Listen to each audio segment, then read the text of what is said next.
How many of you have traveled in an auto rickshaw in Bangalore? And those of you who say yes to this, how many of you have actually struck a conversation with your auto driver? In this video, I'm going to share with you the conversation that I had with auto driver Ahmed and 3 important lessons I learned from his life story.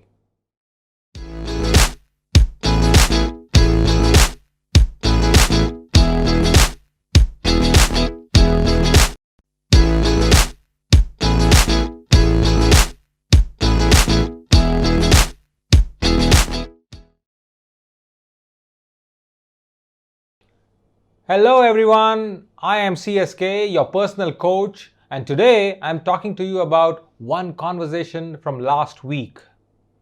Last week I had an amazing conversation, but the situation was not so amazing. It was raining, dark in the night, and I had to get to some part of Bangalore from almost opposite side of Bangalore, and then I got to be there at around 9 p.m. Now, this was around 8 o'clock when I got the news that I got to be there towards Coxtown in Bangalore, and I was all the way down in Jayanagar and I had to travel. Now, in Bangalore, there is an unwritten rule, and the rule says so.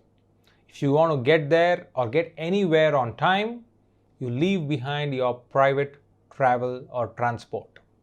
So that means you get into public transport, either a metro or an auto. Now, where I lived, I never had access to a metro station to the place where I had to go, and also at that time of the day, I thought it was not wise to get in there because of COVID and pandemic and other things, so I preferred an auto.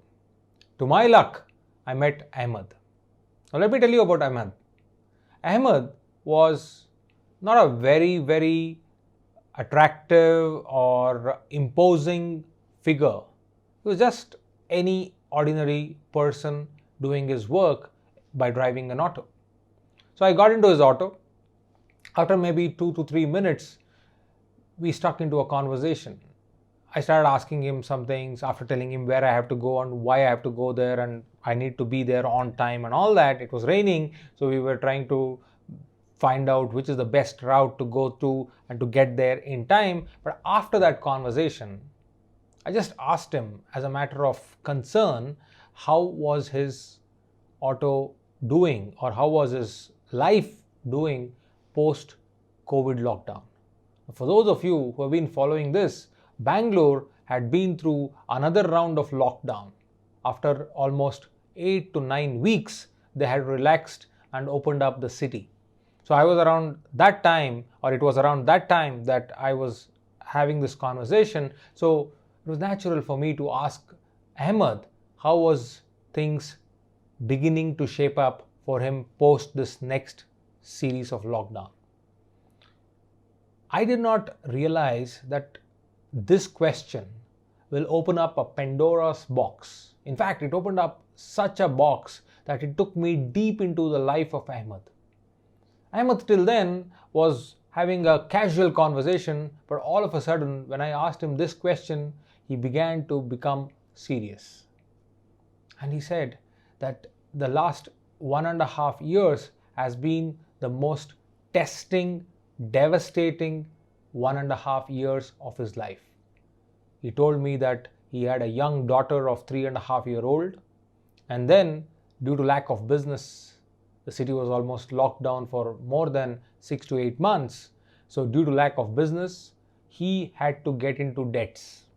As on that day, he said that he was down by 26,000 rupees in debt, and add to that, he had not paid a single rupee to the auto owner as rental charges over the last 8 months. Now this was not a great or a pleasant conversation to have. In fact, I was sitting there and thinking, why did I even ask Ahmed this question? Because it was almost like a no-brainer that situation was anyway not good for many people who live on a weekly wages. Now, when I started to empathize or started to hear and empathize with Ahmed, something strange happened.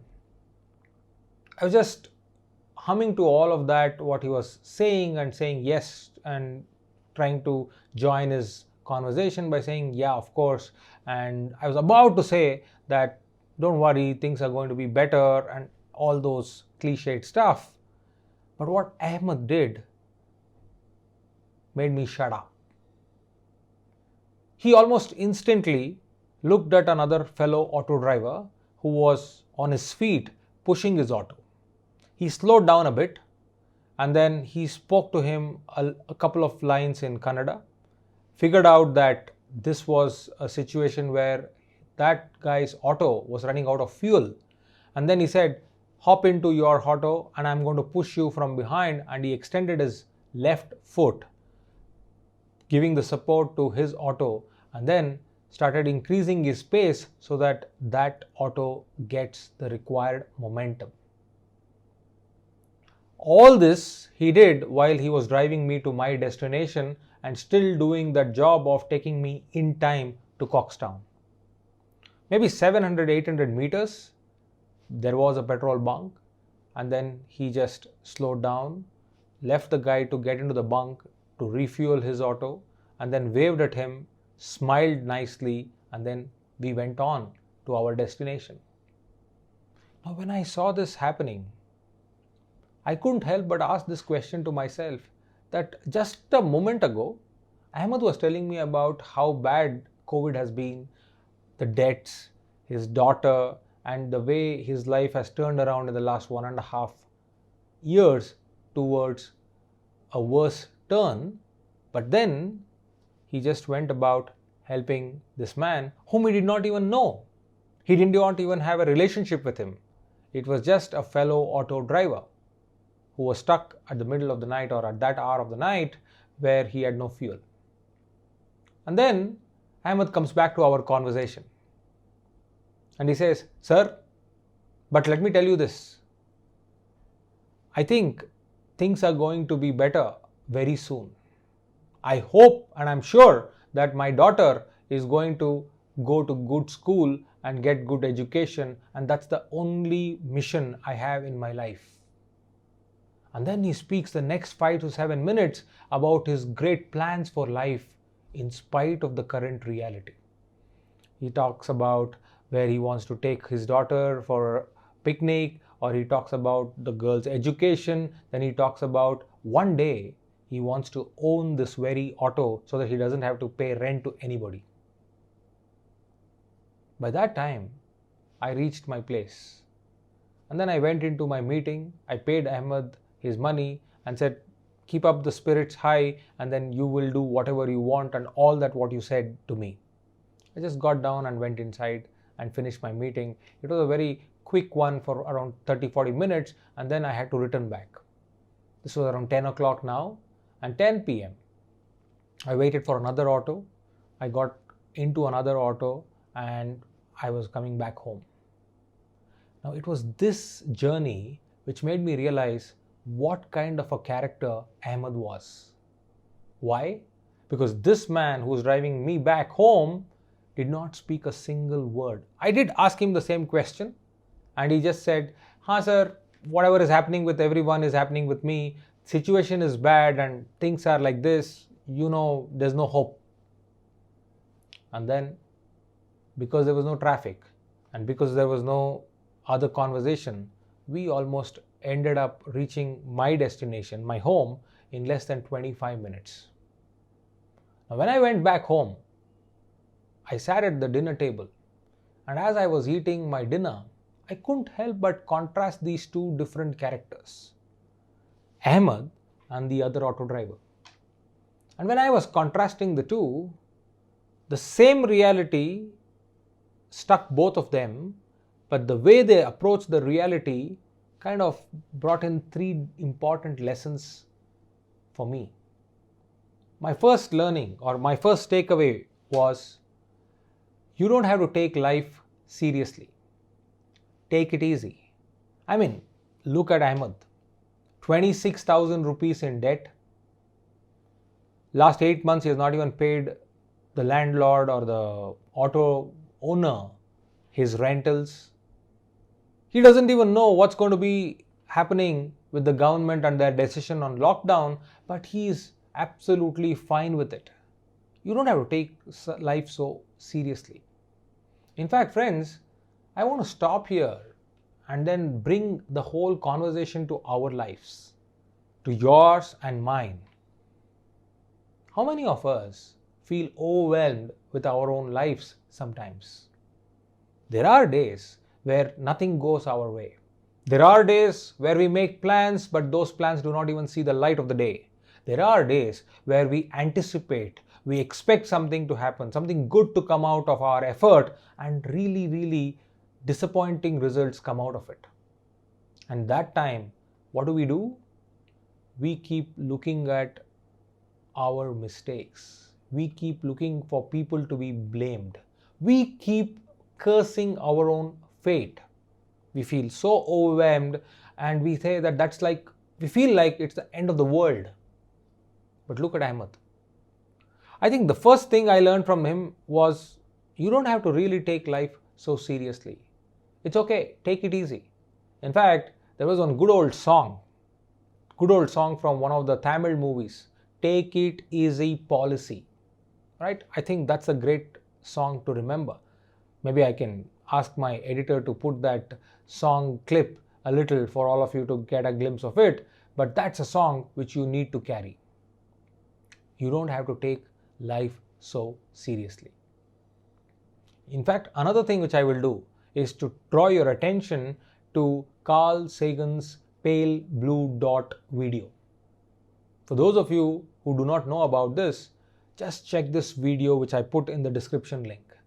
Carl Sagan recorded or videographed the entire thing, and it all sums up to this.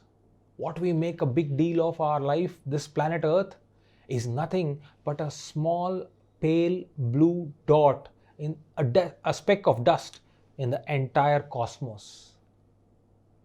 And here we have life, we have property, we have loved ones, we have so many people, and we have all the reasons to take it seriously, but that entire planet Earth is nothing but a pale blue dot. The second lesson, which actually was reminded to me because of the other auto driver and his silence and his way of behaving in the journey back home, was you don't have to be rich to really help people. Remember Ahmed extending his left foot and pushing that other auto driver who was running out of fuel. You don't really have to be rich to help people. Ahmed did not even share his fuel or give him money, but he gave him more than both of them. That is his genuine interest and effort to help that guy who was pushing his auto. And here we are. We sit and analyze and we keep saying to ourselves that when I have this, I will help somebody. When I can get that, I'll give you this. When I've achieved this, then I don't mind spending some time to counsel, to mentor, to share my journey with somebody else. It doesn't work that way. You don't have to be rich to really help people around you. What is important is the attitude to help than your ability to help. That's my second lesson. Because why I was reminded in my face was when I was coming back, even on that journey, I saw two autos and their drivers who were pushing their auto because they were running out of fuel. This is a common sight in Bangalore. But this guy, the guy in whose auto I was sitting while coming back home, he didn't even bother to look up to them. He just straight away drove back to my place. That's when I could contrast Ahmed with this guy. And then the third lesson. The third lesson was the last nail in the coffin for me. And that is, you got to be happy to keep others happy. You got to stay happy to keep others happy, because happiness will not come to you from others unless you choose to be happy from within. Why am I saying this? Is when Ahmed concluded my drop, he made a statement. He said, "Sir, all this will go away. All this will be back to normal. My daughter will go to a great school and I will make sure that it is my life's mission to give her good education. But for all that to happen, I need to be happy and I need to be healthy. So I will do what I have to do, and so that things will come back to normalcy." Look at his approach. Look at that man's attitude. I didn't even know how much was he educated. I didn't even know what books or what videos or what songs or who is his inspiring personality in his life. I didn't even ask. But I don't have to ask all that, because when I saw that man smiling at me genuinely, when he was looking at me and collecting his cash, I could sense that he is really, really happy from within. Friends, we got to find happiness inside our lives. If Ahmed with 26,000 debt and then 8 months of rent overdue and no hope or no future when it comes to immediate reality can still choose to be happy, then what are we fighting for? What are we worried about? Who do we have to blame? So these 3 lessons came to my mind as I was finishing up my dinner that night. But then I thought, no, this needs to be captured in time. This needs to be recorded as a video and preserved on the channel, because many people can come back to this video and then take inspiration from Ahmed. I would definitely love for you to share your comments and your reactions on this particular video, because this is reality around us. This video is a reminder that these 3 lessons are evergreen when it comes to applying them to our life and taking them forward. So stay tuned for more such experiences. Stay tuned for more such perspectives on life. Thank you very much for watching CSK Speaks. Till next time, remember, every Tuesday, every Friday, videos coming your way. So, like, share, and even click on that bell icon so that you get the notification right into your screens.